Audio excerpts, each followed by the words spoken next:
the Oregon Trail was anywhere near there. But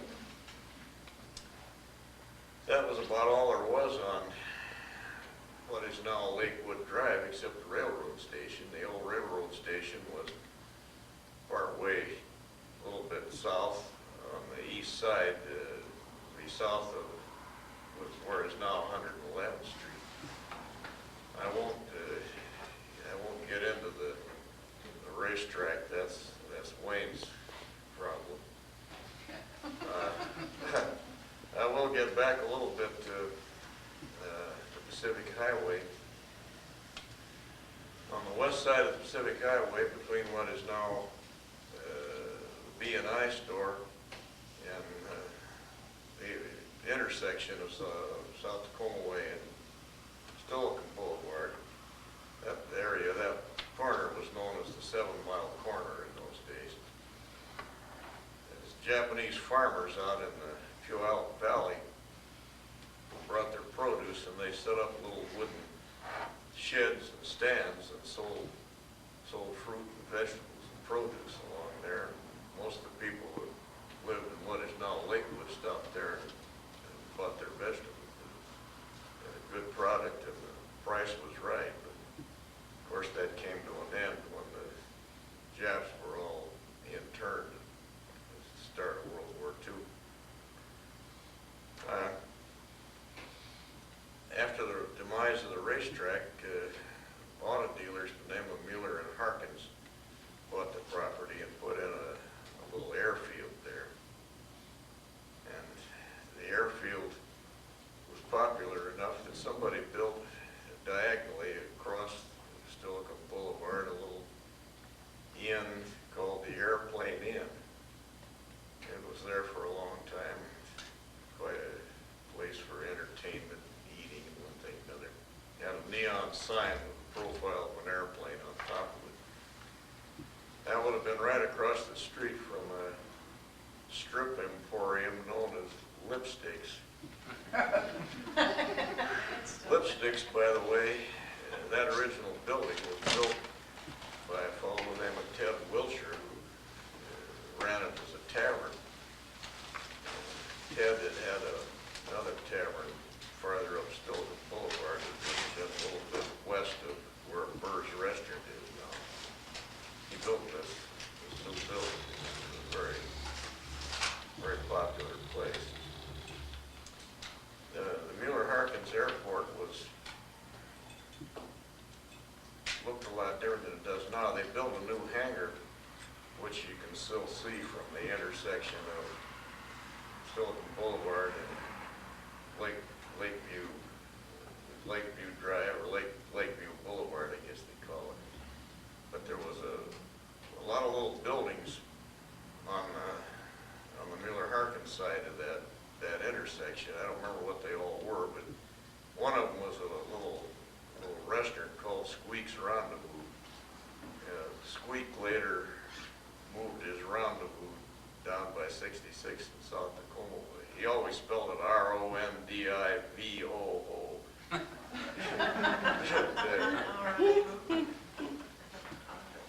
The Mueller-Harkins was popular for the airplanes. There was old birds. I remember there was Eagle Rocks and Standard Swallows. And there was a more modern bird known as a Stearman. And there was a couple of Jennies. I used to hang around down there when I was old enough to go down on my bike and get wang a little ride once in a while. I have some pictures here, as a matter of fact, that I took in later years of flying around in Lakewood, going on down Stilican Boulevard. Here is a little racetrack. Now that racetrack they just raced jalopies on it. The jalopies was old cars that the drivers tore the fenders and most of the body off. We tore around in there, and it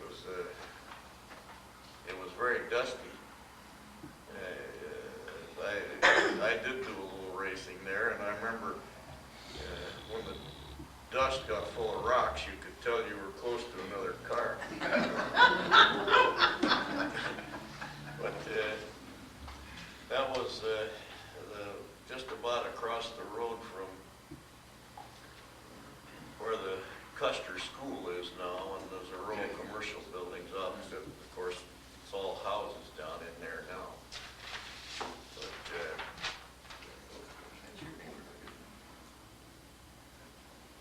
the lady here that mentioned Hipkins Road, one of the things I remember about Hipkins Road, of course, it was a dirt road, as were practically all the roads.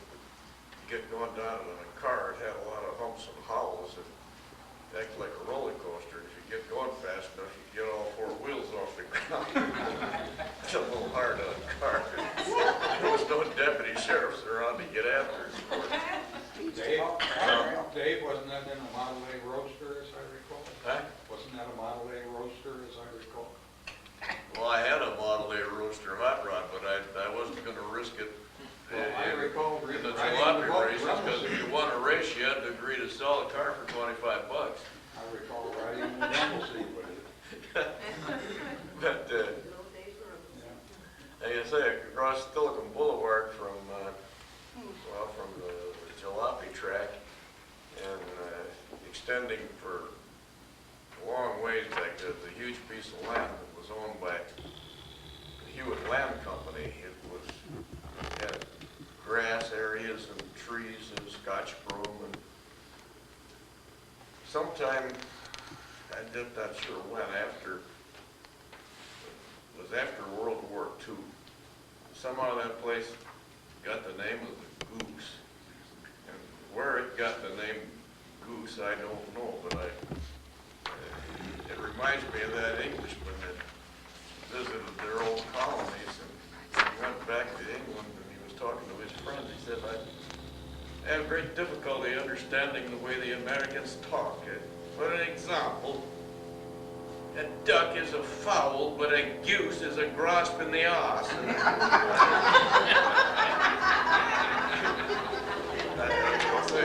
I don't know where the goose got its name, but it's over now. When you talk about the Lakes District, I guess we should talk about the lakes. The lakes, as I remember it, when I was very young, there was some houses around it. Some of the houses were full-time residences.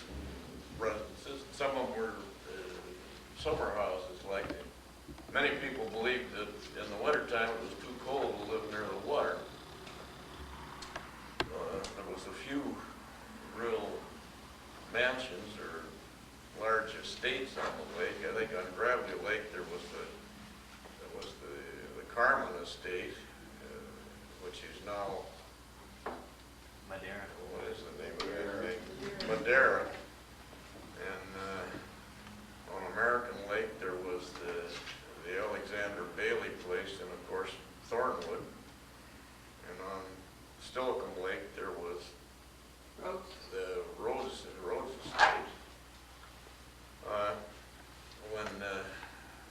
In the very early days, there was a story that an Indian had drowned in American Lake, and they found his body in Gravely, or maybe it was the other way around. However, this is not possible. There can be no water connection between those lakes, because if you can find a topo map and look at it, you'll see that the level of all those lakes is different.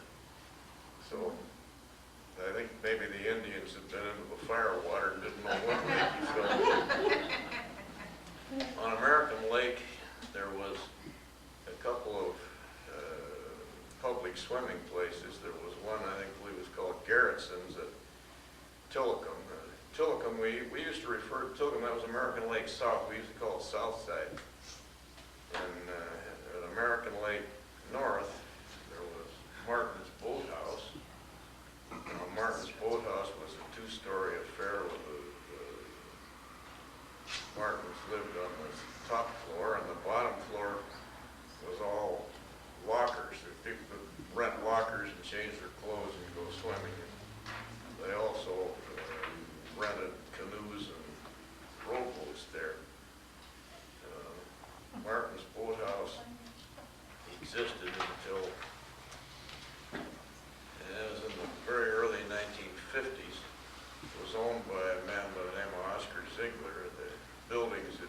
deteriorated quite bad, and he sold the property to Pierce County for $36,000, and they made a park out of it. Of course, that's the American Lake North Park now. I have somewhere in here. I think Oscar won that from Bill in a poker game. In Terrian's I garage. wouldn't be surprised. But anyway, there's Martin's boathouse. When that was There's first built, they had a great big high dive on it. Yeah. And my dad taught his bulldog to dive off of that. Yeah. Go clear down, I don't know how Yeah, far. there was a high dive on it, and there was a slide that you poured water on Right. and Yeah, slid he down used there. to send his bulldog down there too. Yeah. I know with that high dive, any kid that went up there, boy, you better be prepared to dive off it, because You you didn't didn't get down dare to to the other chicken one. out and come back down. Yeah, I've been out there a lot of Yeah. times on that high dive. Dad One made all his other, kids go up there on it. one other little lake in the Lakes District, we called it Buffalo Swamp. But Buffalo Swamp now has the dignified name of Sealy Lake. Yeah. Between Sealy Lake or Buffalo Swamp and the old racetrack, sometimes in the summer, gypsies used to come and camp there. But they always told us kids we never go near there because gypsies kidnap kids. Over to the east of that area, there was a garbage dump. Sometimes we used to go up there and shoot rats. That area that the garbage dump in, and a lot more of the property was later acquired by Jim March, who covered it with little houses. Some people wonder whether the previous use was more preferable.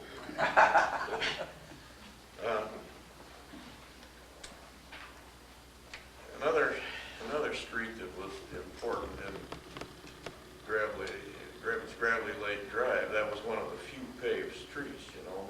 Most of the roads were dirt roads, and they were clouds of dust in the summertime, and they were full of ruts and holes in the wintertime. As a matter of fact, the people used to call them chuck holes, chuck being the Indian word for water. But anyway, Gravelly Lake Drive was probably the main route to town. The route to town was down Gravelly Lake Drive to Stogan Boulevard, and Stogan Boulevard to South Tacoma. I might mention as a sideline, South Tacoma Way was part of it was called Union Avenue, and the part that went from 38th Street to M Street. Then the old timers referred to it as the water ditch road because it paralleled the ditch. In the early days of Tacoma, a lot of its water supply came by an open ditch from out by Spanaway. It may have accounted for the amount of typhoid they had around in those days.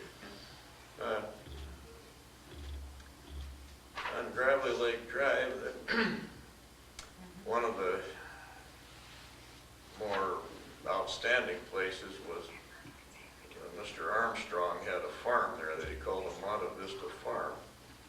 And it was started on the corner of Nyanza Road and Gravelly Lake Drive and extended east quite a ways.